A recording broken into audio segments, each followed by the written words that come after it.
ये देखिए, ये तस्वीरें हम दिखा रहे हैं, हमारे सहयोगी प्रशांत झा इस बाबत हमें जानकारी दे रहे हैं। और ये देखिए किस तरीके से जो वाहन उनको नजर आया, कोई बस दिखी तो बस में आग लगा दी, कोई जीप दिखी तो उसमें आग लगा दी, पुलिस के वाहन वहां पर खड़े थे उन पर आग लगा दी जाती है। ये दो तस्वीरें हम आपको दिखा रहे हैं पटना के अगमकुआं थाने की, जो हम यहाँ पर बात बता रहे हैं। जिस तरह से हमारे सहयोगी प्रशांत झा हमें जानकारी दे रहे थे कि ये पूरा नेशनल हाईवे जाम कर चुके हैं। अब इसके बाद एक हादसा वहां पर होता है जिसमें एक शख्स की मौत हो जाती है और उसके बाद जो आसपास के लोग वहां पर थे उनका गुस्सा भड़क जाता है, तड़क जाता है और वो कुछ इस अंदाज में सामने आता है कि वो उनके हाथ में जो वहां पर मिला उन्होंने पहले तोड़ना शुरू कर दी, उसके बाद गाड़ियों को आग के हवाले कर दिया। जो गाड़ियां वहां पर रास्ते में सड़क किनारे पार्क थी उनको आग के हवाले कर दिया।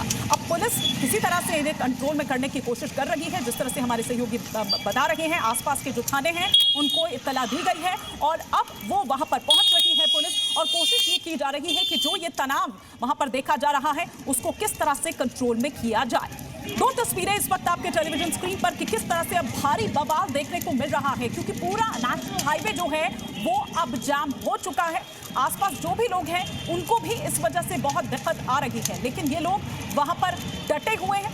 अब ये देखना होगा कि पुलिस किस तरह से कदम उठाती है आगे, किस तरह से आगे बढ़ती है, ये देखने वाली बात होगी। लेकिन प्रशांत हमें और जानकारी दे रहे हैं, लगातार हमारे साथ बने हुए हैं। प्रशांत, देखिए, बिल्कुल ये जो गुस्साई भीड़ है, इस भीड़ में तो वहाँ पर दो छोटी गाड़ियों को जो पुलिस के वाहन थे उसमें भी आग लगा दिया, जो बस थे बसेज में भी आग लगा दिए हैं। और आसपास के थाना, जैसे वहाँ अगमकुआं थाना है, कंकड़बाग थाना है, फिर बाईपास थाना है, इन तमाम थानों के साथ साथ मीठापुर के जो इलाके हैं, पुरंदरपुर के थाने हैं, जक्कनपुर थाना है, इन तमाम थाना के साथ साथ पुलिस के बड़े अधिकारी भी मौके पर पहुंच गए हैं। अब पुलिस हालात पर नियंत्रण कर रही है। जो भीड़ थी उस भीड़ को वहां पर समझाने बुझाने की कोशिश हो रही है। मांग क्या कर रहे हैं ये प्रशांत, ये लोग मांग क्या कर रहे हैं, क्यों इस तरह से गुस्सा दिखा रहे हैं?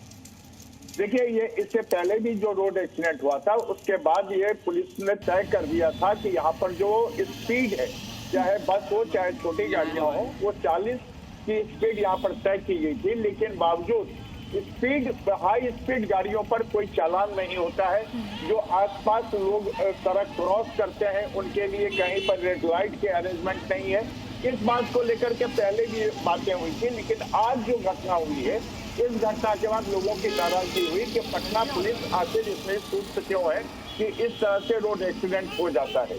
जी हिमानी, लेकिन प्रशांत, जल्द ही कंट्रोल करना होगा पुलिस को, क्योंकि अगर ये आग यूं ही धधकती है, ये ठीक है कि जो लोग मांग वहां पर कर रहे हैं उनकी मांग भी जायज है, और अगर अब तक नहीं सुनी गई तो कहीं पुलिस या प्रशासन की कहीं ना कहीं यहाँ नाकामी भी साबित होती है। बिल्कुल सही कह रही हैं आप। देखिए, जो पटना पुलिस लगातार इस इलाके में पहले से भी यह आदेश है कि जो बाईपास के इलाके हैं, जो मेन रोड्स हैं, उस पर पुलिस की तैनाती रहेगी, ट्रैफिक पुलिस की तैनाती रहेगी, हाई स्पीड वाहन को रोका जाएगा। लेकिन जिस तरह से हाई स्पीड यहाँ पर चलती हैं बसें, उसके बाद ये दुर्घटनाएं होती हैं, उसके बाद लोगों का जब गुस्सा भड़कता है तो उस पर नियंत्रण पाना पटना पुलिस के लिए काफी मुश्किल बना दिया। आप देख लीजिए, वहाँ पर जितने भी सड़क के किनारे गाड़ियां लगी हुई थी, जो गाड़ियां वहां खड़ी थी, सारे गाड़ियों में लोगों ने आगजनी कर दी है। बस को तो जलाया ही, सड़क पर टायर जलाया ही, इसके अलावा जो वहां पर आसपास गाड़ियां खड़ी थी, छोटी गाड़ियां खड़ी थी, उनमें भी लोगों ने आगजनी की है। हालांकि अब पुलिस काफी संख्या में वहां पहुंच गई है। अब वहां पर हालत पर नियंत्रण पाने की कोशिश की जा रही है। खुद पटना की सिटी एसपी और तमाम जो अधिकारी हैं वो मौके पर पहुंच गए हैं। अब नियंत्रण करने की कोशिश की जा रही है।